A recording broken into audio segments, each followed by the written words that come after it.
देवेंद्र फडणवीस साहेब, बंधूंनो आणि भगिनींनो, मी ॲडव्होकेट गणेश सोनवणे बोलतो आहे. आज मला एक प्रश्न तुमच्यासमोर ठेवायचा आहे. तुमच्या राज्यात संधी तर सोडाच, प्रवेशच नाकारला जातो. इतकी अस्पृश्यता, इतका भेदभाव, ही फक्त सामाजिक लाज नाही, ही घटनात्मक अपमानाची शिखर घटना आहे. कर्ण आणि एकलव्य ज्यांना तरी संधी मिळाली. इतिहासात बघा, कर्णाला जातीमुळे द्रोणाचार्यांनी नाकारलं, पण त्याने परशुरामांकडे जाऊन शिक्षण घेतलं. जेव्हा त्याला ती विद्या सर्वाधिक गरजेची होती, तेव्हा परशुरामाने तीच विद्या त्याच्याकडून परत घेतली.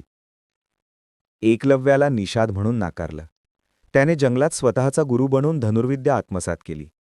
हे द्रोणाचार्यांना समजल्यावर त्यांनी त्याचा अंगठा कापून घेतला.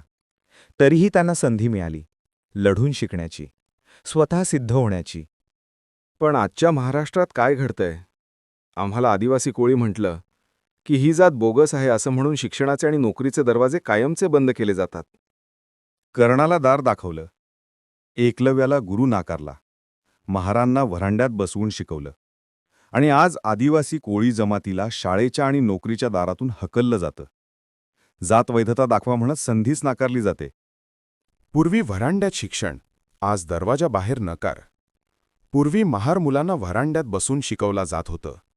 आज आमच्या मुलांना व्हरांडा तर सोडाच, शाळेतच प्रवेश दिला जात नाही. पूर्वी शिक्षक अस्पृश्यता असली तरी शिक्षण देत होते, आज अधिकारी प्रमाणपत्र देत नाहीत.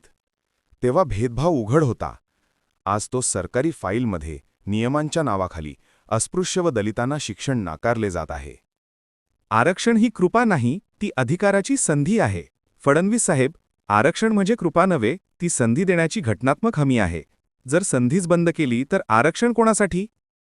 डॉक्टर बाबासाहेब आंबेडकर म्हणाले, मागासवर्गीयांना जर संधी दिली तर ते महर्षी वाल्मिकीसारखा ग्रंथ लिहू शकतात, व्यासासारखा महाभारत रचू शकतात.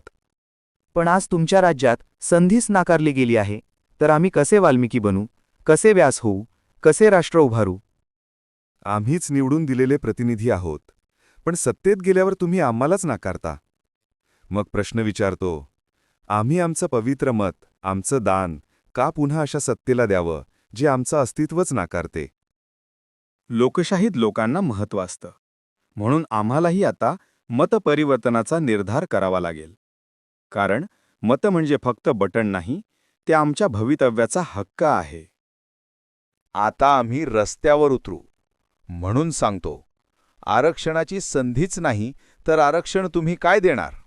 आता आम्ही रस्त्यावर उतरू, प्रत्येक जिल्ह्यात प्रत्येक चौकात आवाज उठवू आणि विचारू, संधीचा दरवाजा कोणाने बंद केला?